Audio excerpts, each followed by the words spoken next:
खूप दिवसांपासूनचा प्लॅन होता की जायचं आहे बट असं कधी ठरलं नाहीत, पण येस आता फायनली ठरलं आहे. तर मी त्यासाठी निघाली, माझ्या ऑफिसमधून 6 वाजता निघाली. कारण का मी बोलली की एकतर मला त्या गर्दीमध्ये चढता येत नाही, त्याच्यामुळे मी रिटर्न मारले डायरेक्ट 6:30ची. आणि तिथून मग डायरेक्ट मला जायचं होतं नालासोपाऱ्याला. माझा दादा राहतो नालासोपाऱ्याला.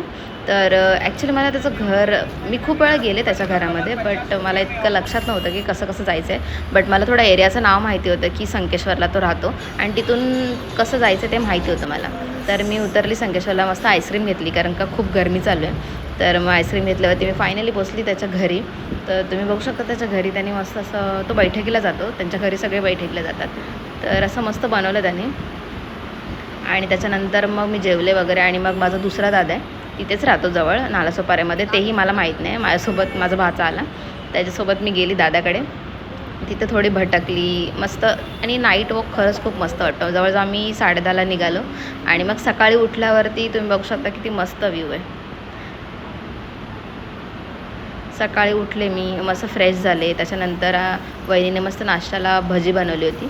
कारण का माझी वहिनी नेहमी एनी टाईम तुम्ही काही बोला, ती लगेच बनवून देईल. एकदम म्हणजे असं स्वयंपाकामध्ये एक्सपर्ट आहे ती. तर तिने मस्त भजी बनवली आणि भजी खूप मस्त झाली होती. मी तिला एक कमेंट पण दिलं की तू मस्त तुझं स्टॉल टाक, खूप छान चालेल.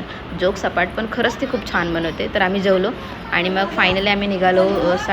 3 वाजता निघालो. आम्ही ओला बुक केली होती आणि ओला बुक केली होती, ती 10 मिनटात आली. आणि जवळजवळ नालासोपाऱ्यावरतून आम्हाला आय थिंक सो पाऊण तास लागला असेल तिथे पोहोचायला.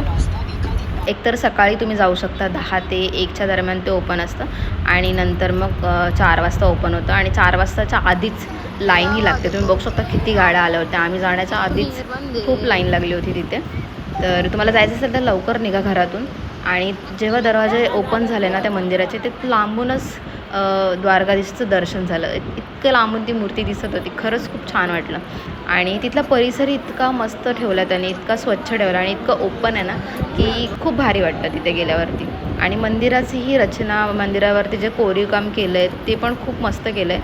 तर तुम्ही असं बारकाईने वाचलं तर खूप मस्त आहे. आणि बारकाईने खूप छान डिझाईन्स, कोरीव काम केलं त्याच्यावरती.